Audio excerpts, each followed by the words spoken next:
श्री शिवाय नमस्तु भीम दोस्तों, स्वागत है आपका आपके अपने चैनल शिव भक्ति मार्ग।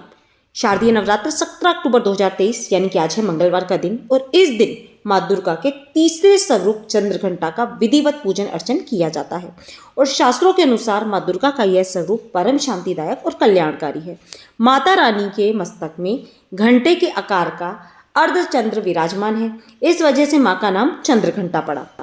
और माता के स्वरूप अनुसार माँ चंद्रघंटा शेर की सवारी करती आ रही हैं। 10 हाथों में कमल कमंडल के अलावा अस्त्र शस्त्र भी विराजमान है।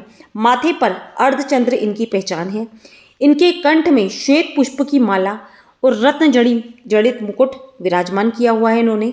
माता चंद्रघंटा युद्ध की मुद्रा में विराजमान रहती है और माता ने यह स्वरूप अपने विवाह के पश्चात धारण किया था, दुष्टों का संहार करने के लिए।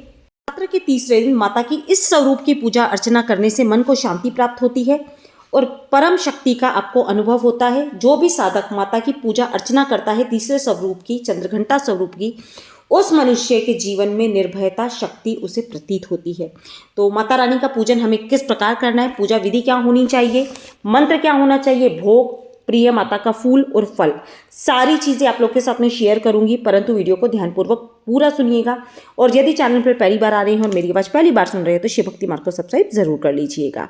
तो चलिए हम वीडियो को प्रारंभ करते हैं। जैसा कि आप सभी जानते हैं तीसरा स्वरूप है माता रानी का चंद्रघंटा का। तो चंद्रघंटा स्वरूप का पूजन हमें किस प्रकार करना है, पूजा विधि क्या होनी चाहिए, देखिए हर वीडियो में बताती हूँ। सवेरे में स्नान वगैरह करके स्नान आदि से निवृत्त हो जाइए, घर को पूरा साफ सुथरा कर लीजिए, मंदिर को साफ सुथरा कर लीजिए। मंदिर में प्रतिदिन गंगा जल आप छिड़क सकते हैं। और एक चीज़ का विशेष ध्यान रखिएगा, नवरात्र में जब माता रानी का 9 दिन का दरबार सजा होता है तब झाड़ू नहीं लगाई जाती, कपड़े से आप साफ सफाई कर सकते हैं, पोछा वगैरह लगा सकते हैं। अच्छे से स्नान आदि से निवृत्त होकर साफ सफाई करने के पश्चात माता रानी की पूजा प्रारंभ करें। आज माता रानी के चंद्रघंटा स्वरूप का मन में चिंतन करते हुए यानी ध्यान करते हुए माता रानी को सबसे पहले जल का छींटा देकर स्वच्छ करा ले। रोजाना स्नान भगवान को नहीं कराना होता, जल का छींटा देकर उस भाव से ही माता को स्नान करवा दे, क्योंकि एक बार जब मूर्ति की स्थापना हम कर देते हैं तो बार बार उसे हटाया नहीं जाता। इसके पश्चात स्नान करवाने के बाद आप माता रानी को वस्त्र अर्पित करें, अक्षत, रोली, हल्दी, तिलक, जो सामग्री आप पूजन की अर्पित करते हैं वो करें। इसके पश्चात माता रानी को फूल अर्पित किया जाता है। फूल कौन सा अर्पित करना है माता रानी का प्रिय, आप चाहें तो सफ़ेद चमेली का जो फूल आता है वो फूल अर्पित कर दें। यदि आपको सफ़ेद कमल या फिर गुलाबी या पीले रंग का कमल मिल जाता है वो भी आप आज के दिन माता रानी को अर्पित कर सकते हैं, क्योंकि माता रानी की वो मुद्रा आप देख रहे हो उसमें माता रानी को कमल पुष्प अत्यधिक प्रिय है। तो कमल का फूल नहीं तो आप चमेली का फूल माता रानी को अर्पित कर सकते हैं। अब जो माता रानी का प्रिय रंग है वह जान लीजिए।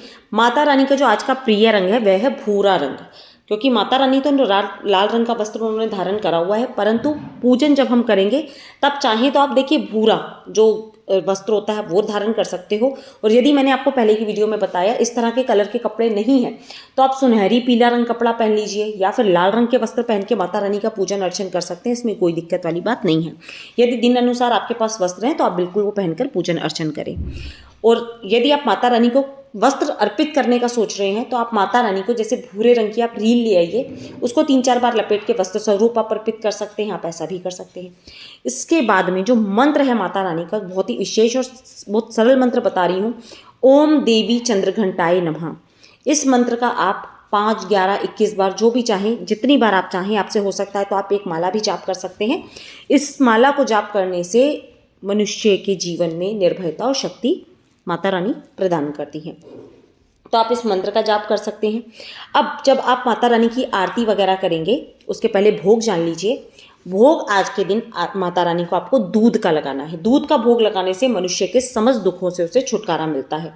और दूध आप किस प्रकार चढ़ाएंगे वह भी जान लीजिए, क्योंकि कमेंट्स आ रहे थे दीदी उबला हुआ दूध लेना है या कच्चा लेना है, तो इसमें कोई नियम नहीं है। आप चाहें तो कच्चा ले लीजिए, नहीं तो उबाल के उसको अच्छे से उसमें आप केसर, इलायची वगैरह मिलाकर, शक्कर वगैरह मिला के माता रानी को आप भोग लगा सकते हैं। नहीं तो आप दूध से बनी किसी मिठाई का भी भोग लगा सकते हैं, या फिर आप केसर की खीर बना लीजिए, खीर का भी भोग बना के लगा सकते हैं। मतलब जिस चीज़ में दूध मिला हुआ हो। बाजार की मिठाइयों में देखिए शुद्धता नहीं होती, यदि आप माता रानी के लिए अपने हाथ से भोग तैयार करें तो उसकी तो खैर बात ही अलग है।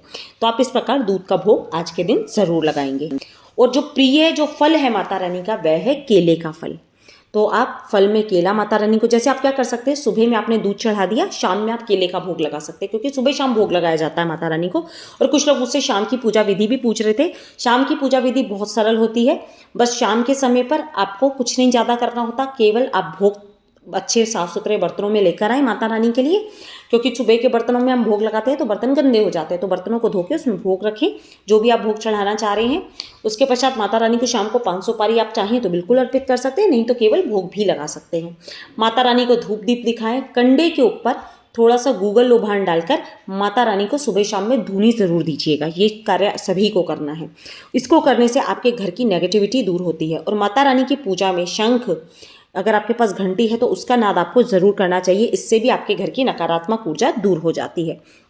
तो हमने जान लिया माता रानी को भोग क्या लगाना है, उनकी आरती पूजन किस प्रकार होगा, और साथ ही साथ रोजाना यदि आप कर सकें तो दुर्गा या तो स्तुति का पाठ कर सकते हैं, दुर्गा चालीसा का पाठ कर सकते हैं, या दुर्गा सप्तशती का पाठ कर सकते हैं। और जिनके घर में दुर्गा सप्तशती है वह माता रानी के 108 नाम उसके अंदर लिखे होंगे। यदि आप कुछ भी नहीं कर पाते ना, नेट से निकाल लीजिए, या आप दुर्गा जो सप्तशती होती है उसके अंदर भी लिखे हुए हैं। 108 नामों का जाप आपको अवश्य रूप से करना ही करना है।